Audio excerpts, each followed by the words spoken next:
السلام علیکم ورحمۃ اللہ وبرکاتہ۔ کتاب الرہن۔ الرہن ینعقد بالایجاب والقبول ویتم بالقبض، فاذا قبض المرتہن الرہن محوزا مفرغا ممیزا تم العقد فیہ، وما لم يقبضه فالراہن بالخیار ان شاء سلمہ الیہ وان شاء رجع عن الرہن، فاذا سلمہ الیہ وقبضہ دخل فی ضمانہ،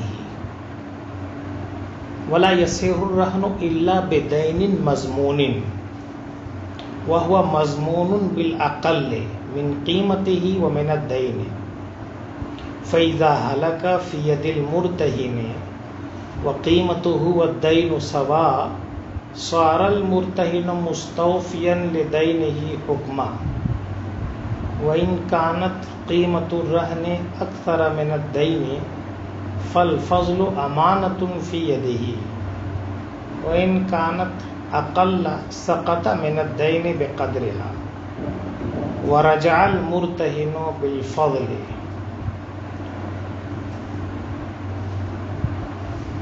اب یہاں سے کتاب الرہن کی ابتدا ہو رہی ہے۔ رہن لغت میں حبس کو کہتے ہیں، روک رکھنے کو کہتے ہیں، اور شریعت میں حبس و شیء بحق یمکن استیفاؤہ منہ،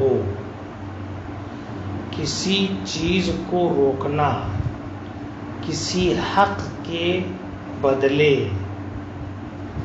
یمکن استیفاؤہ منہ، کہ اس حق کا استیفا، اس حق کی تکمیل اس شے سے ممکن ہو۔ اس کی تھوڑی سی وضاحت ہو جائے تاکہ رہن کا مفہوم آپ کو سمجھ میں آ جائے۔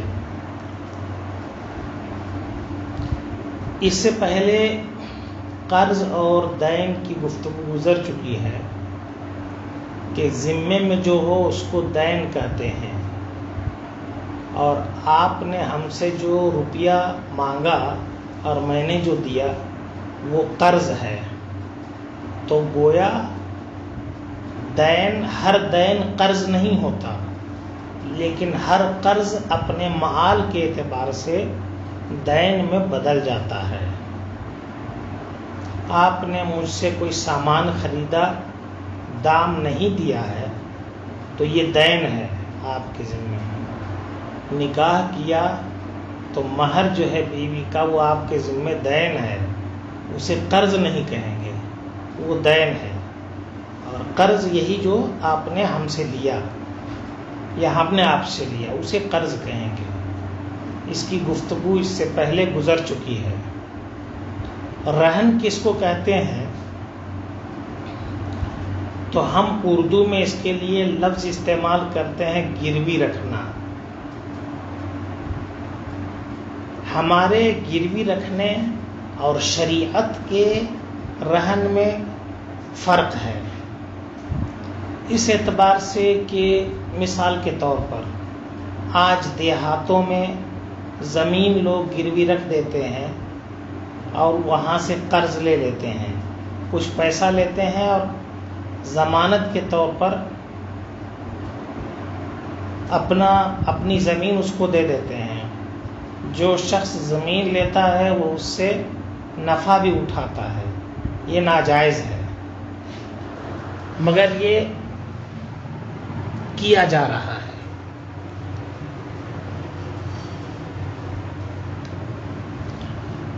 اصل میں قرآن پاک میں بھی یہ لفظ ہے فرحان مقبوضہ، وہیں سے رہن کی ابتدا ہے۔ اور حدیث کے مطابق سرکار علیہ الصلاۃ والتسلیم نے ایک یہودی سے ایک وسق جو لے کر کے خرید کر کے اپنی زرہ کو اس کے پاس رہن رکھ دیا۔ روایت میں ملتا ہے کہ سرکار کا وصال ہوا اور سرکار کی زرہ یہودی کے پاس بطور رہن تھی۔ تو اس حدیث کی روشنی میں ہم اگر تھوڑی سی اس کی وضاحت کریں تو مفہوم یہ بنتا ہے کہ کبھی کبھی آدمی، دیکھیے بے سے اس کی مناسبت بھی چیز سمجھ میں آ جائے گی کہ بے کے بعد اس کو کیوں رکھا۔ کبھی کبھی آدمی بے کر لیتا ہے، خریدار سامان لے لیتا ہے اور دام اس کے پاس دینے کے لیے نہیں ہوتا، تو اب وہ دام کے بدلے میں کوئی چیز گروی رکھ دیتا ہے۔ یہ اس کے اپنی طرف سے ہے، یعنی خریدار کی اپنی طرف سے ہے۔ وہ چاہتا تو رکھتا، نہیں چاہتا تو نہیں رکھتا۔ اگر وہ نہیں رکھتا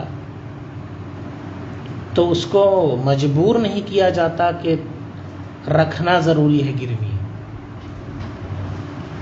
اس کو شریعت نے جائز قرار دیا۔ ایک تو حدیث ہے، اور پھر آپ اتنا سمجھ سکتے ہیں کہ بسا اوقات انسان کو کسی سامان کی ضرورت ہوتی ہے، پیسہ نہیں ہوتا تو وہ سامان خرید لیتا ہے، اور اگر دکاندار مان جا رہا ہے تو معین وقت دے کر کے اس کو اتنے دن کی مہلت لیتا ہے اور اس کو پیسہ لوٹا دیتا ہے۔ لیکن اگر وہ نہیں مانتا ہے تو یہ اپنے پاس سے کوئی چیز اس کے پاس رکھ دیتا ہے بطور ضمانت کہ جب میں پیسہ دے دوں گا تب یہ آپ سے وصول کر لوں گا یہ سامان۔ یہی گروی بھی ہے، اسی کو رہن بھی کہتے ہیں۔ تو بہت ساری ضرورتوں کی تکمیل ہوتی ہے اس سے، بہت ساری مصلحتیں اس سے متعلق ہیں، اسی لیے شریعت نے اس کی اجازت دی، مگر کچھ شرطوں کے ساتھ۔ فرماتے ہیں الرہن ینعقد بالایجاب والقبول، رہن یہ منعقد ہو جاتا ہے ایجاب و قبول سے۔ ایجاب و قبول کا مطلب ہوا راہن جس کو رہن رکھنا ہے، مرتہن جس کے پاس رہن رکھا، اور مرہون جو شے رہن میں رکھا ہے۔ یہ تین چیزیں یاد رکھیے، راہن رہن رکھنے والا، مرتہن جس کے پاس رہن رکھا، مرہون جو شے رہن میں رکھا۔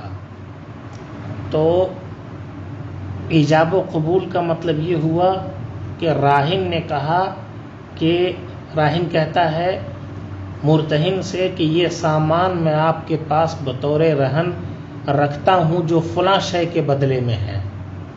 مرتہن کہتا ہے میں نے اسے قبول کیا، رہن کا انعقاد ہو گیا، لیکن یہ لازم کب ہوگا اور تمامیت کو کب پہنچے گا؟ کہتے وَيَتِمُّ بِالْقَبْضِ، جب مرتہن رہن پر قبضہ کر لے گا تو ایسی صورت میں یہ مکمل ہوتا ہے۔ اصل میں اس کی بہت ملتی جلتی شکل جو ہے ہبہ کی ہے، اور آپ جانتے ہیں کہ ہبہ میں قبضے سے پہلے تکمیل نہیں پائی جاتی، ہبہ مکمل ہوتا ہے جب قبضہ ہو جائے، تو اسی طریقے سے یہاں پر بھی یہ مکمل ہوگا جب قبضہ ہو جائے۔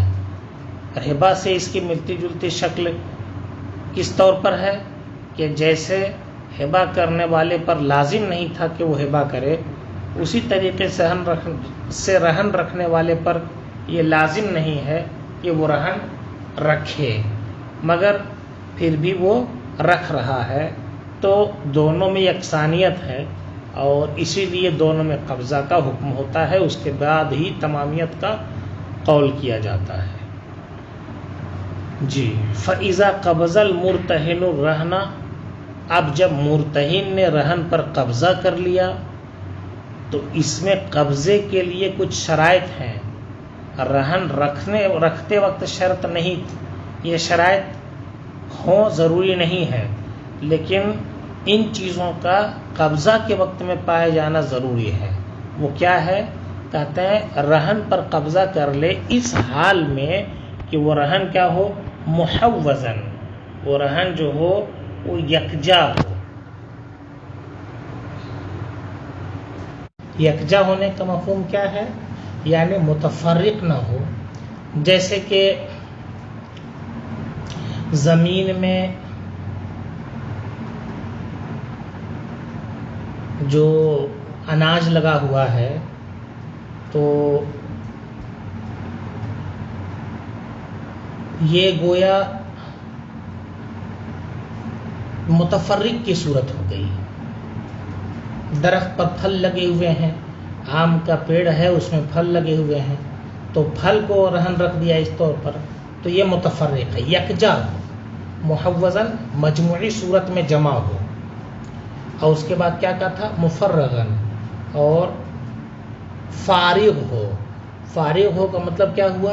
یعنی رہن کا کوئی حق اس میں نہ رہے، ہے نا۔ جیسے مثال کے طور پر کسی نے کوئی سامان رہن کے طور پر رکھا اور یہ کہہ رہا ہے کہ اس میں یہ چیز ابھی میری ہی رہے گی۔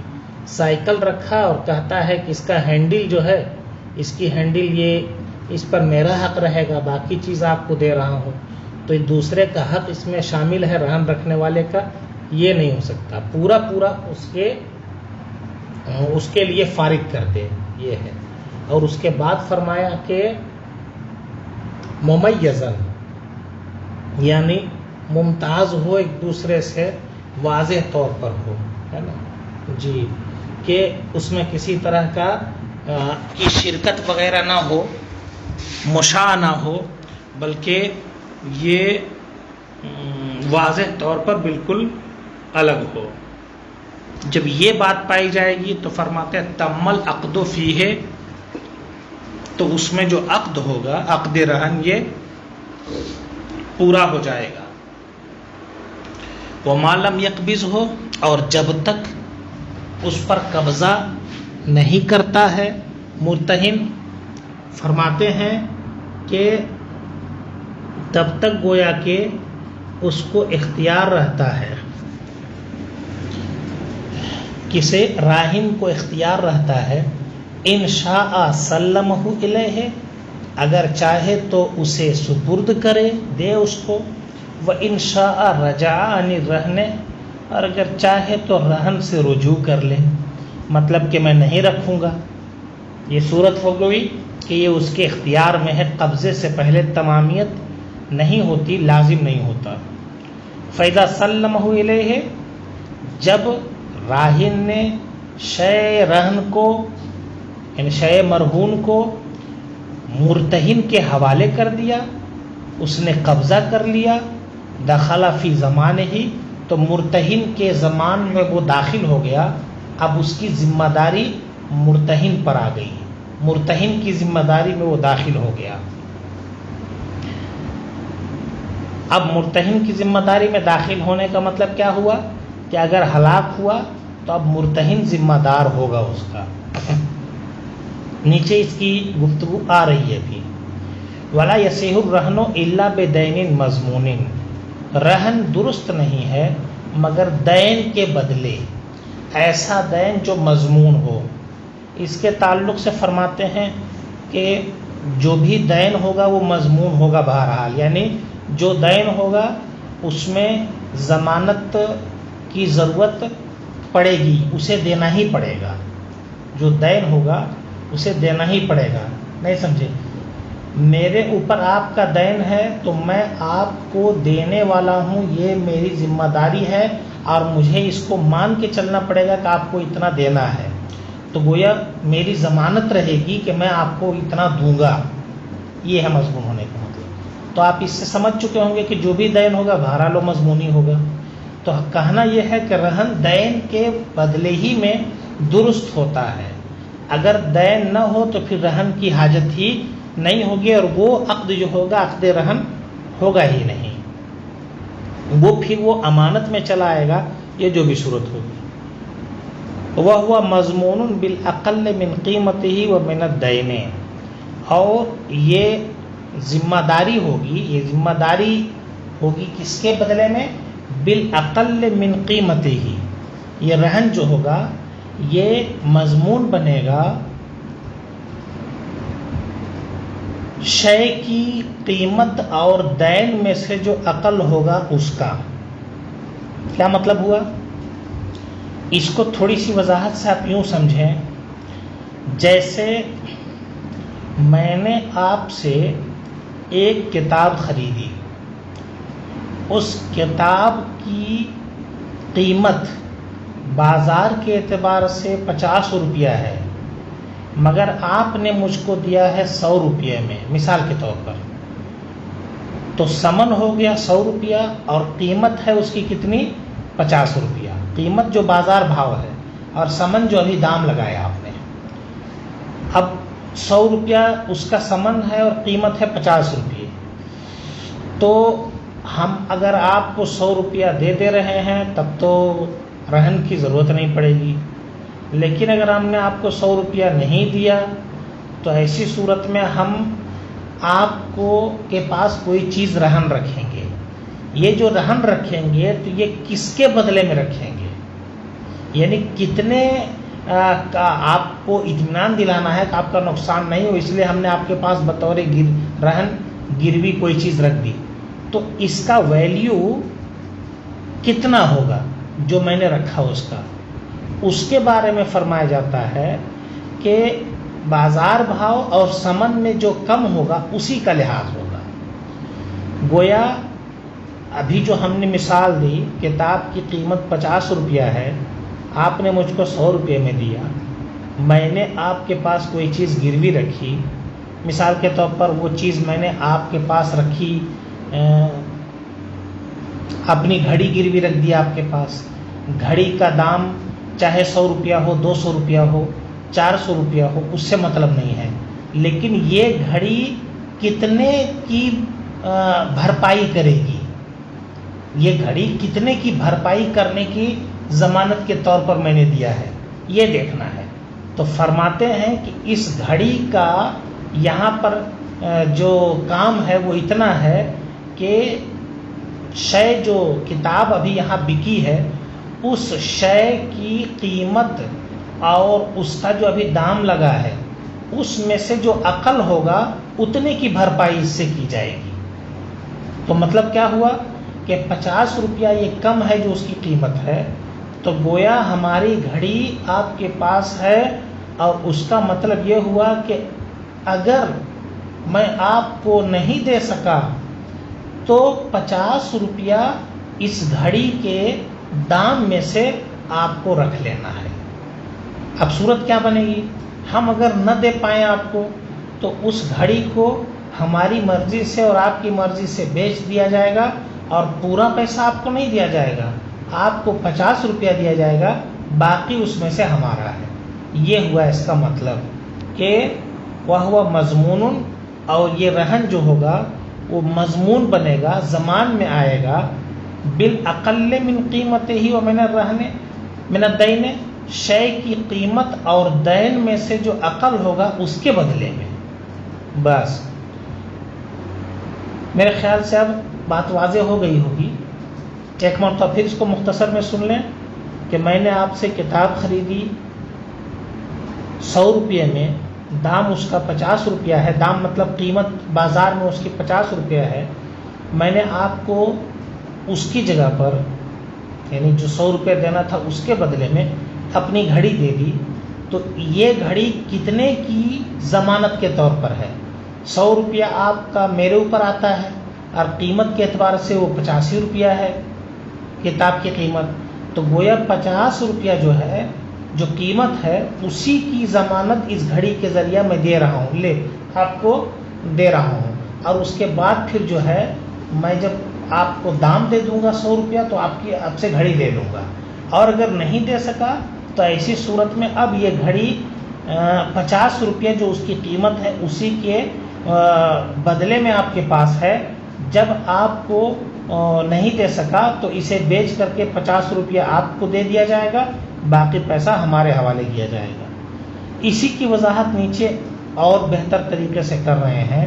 فَإِذَا هَلَكَ فِي يَدِ الْمُرْتَهِنِ وَقِيمَتُهُ وَالدَّيْنُ سَوَاءٌ صَارَ الْمُرْتَهِنُ مُسْتَوْفِيًا لِدَيْنِهِ حُكْمًا۔ کہتے فَإِذَا هَلَكَ فِي يَدِ الْمُرْتَهِنِ، میں نے جو گھڑی آپ کو دی مثال کے طور پر، وہ پہلے ترجمہ سن لیجئے۔ جب رہن مرتہن کے ہاتھ میں ہلاک ہو جائے، ختم ہو جائے، وقیمتہ، اور اس رہن کی قیمت، اور والدین، اور دین جو ہے، یہ دونوں کے دونوں برابر ہیں۔ سارا المرتہن مستوفیا لدینہ حکمن، تو مرتہن جو ہوا یہ گویا اپنے دین کو پورا پورا پانے والا مان لیا جائے گا حکمن۔ کیا مطلب ہوا؟ مطلب یہ ہوا کہ جو رہن میں جو چیز رکھی گئی ہے وہ ہلاک ہو گئی۔ اب دیکھا جائے گا کہ وہ چیز تو رہن میں تھی، تو مرتہن پر لازم تھا کہ وہ راہن کو واپس کرتا، اور راہن پر ضروری تھا کہ جو اس کے پاس دین کی صورت میں مال اس کے ذمے میں جو آتا ہے مرتہن کا، ہے نا، وہ ادا کر دیتا۔ یہ ہوتا اتفاق یہ ہوا کہ جو شے رہن ہے وہ شے رہن ہی ہلاک ہو گئی، ختم ہو گئی۔ تو اب دیکھا جائے گا اس شے کی قیمت کتنی ہے اور راہن کے اوپر دین کتنا ہے، یہ دیکھا جائے گا۔ تو اگر راہن کے اوپر جو دین ہے وہ اور اس شے کی قیمت، شے رہن کی قیمت دونوں برابر ہو، تو ایسی صورت میں گویا کہ یہ مان لیا جائے گا کہ مرتہن کو اس کا جو دین تھا وہ پورا پورا مل گیا۔ کیا مطلب ہوا؟ یعنی یہ مان لیا جائے گا کہ مرتہن کو 100 روپیہ مثال کے طور پر ملنا تھا راہن سے، اسی کے بدلے میں اس نے 100 روپے کی چیز رکھی تھی اس کے پاس گروی۔ اب یہ 100 روپے کی چیز مرتہن کے پاس ہی ہلاک ہو گئی، تو ایسی صورت میں گویا راہن کو اب الگ سے 100 روپیہ نہیں دینا پڑے گا، یہ اس کا سامان جو ہلاک ہو گیا مانا جائے گا کہ مرتہن کے اپنے مال میں سے ہلاک ہو گیا، اور راہن کے اوپر کوئی ذمہ داری عائد نہیں ہوگی۔ اور اگر یہ مانتے بھی ہیں کہ مرتہن کا مال ہلاک نہیں ہوا ہے بلکہ راہن کا مال ہلاک ہوا ہے، تو اب ہونا یہ چاہیے کہ مرتہن راہن کو 100 روپیہ دے، کیونکہ اس کا سامان جو رہن کی صورت میں تھا اس کو ہلاک کر دیا، تو 100 روپیہ مرتہن راہن کو دے جو رہن ہلاک کیا اس کے بدلے میں، اور پھر راہن یا مرتہن کو 100 روپیہ واپس کرے۔ یہ کون سا ہوگا؟ جو اس نے دین کی صورت میں اس پر لازم آ رہا تھا وہ۔ تو حاصل وہی نکلا کہ 100 روپیہ مرتہن راہن کو دے گا اور وہی 100 روپیہ راہن مرتہن کو واپس کر دے گا۔ تو اس عمل سے بچنے کے لیے سیدھے فرما دیا کہ سارل مرتہنوں، اب اگر اس کے پاس وہ شے ہلاک ہو گئی تو گویا مرتہن یہ اپنے دین کو پورا پورا پانے والا ہوگا حکمن۔ وَإِن كَانَتْ قِيمَةُ الرَّهْنِ أَكْثَرَ مِنَ الدَّيْنِ فَالْفَضْلُ أَمَانَةٌ فِي يَدِهِ، اور اگر رہن کی قیمت دین سے زیادہ ہو، دین 100 روپیہ تھا اور رہن میں جو سامان رکھا تھا وہ 400 روپے کا تھا، اور مرتہن نے اسے ہلاک کر دیا، تو 100 روپیہ مرتہن کا حق ادا ہو گیا، اور باقی جو 300 روپیہ بچا ہے وہ گویا مرتہن کے پاس امانت کے طور پر ہے، اور اس کی ذمہ داری ہے کہ وہ راہن جب اس سے طلب کرے اسے 300 روپیہ واپس کر دے۔ اسی کہہ رہے ہیں کہ اگر رہن کی قیمت دین سے زیادہ ہو تو جو اضافہ ہے وہ مرتہن کے ہاتھ میں امانت ہے، اس کے پاس بطور امانت ہے۔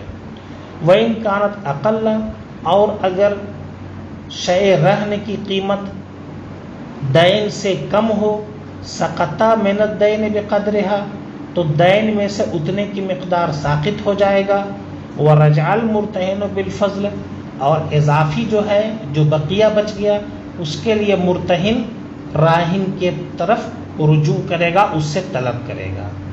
کیا مطلب ہوا؟ دین 400 روپیہ ہے، سامان رکھا ہے 100 ہی روپیہ کا، تو 100 روپیہ کا جو سامان رکھا ہے یہ 100 روپیہ گویا کہ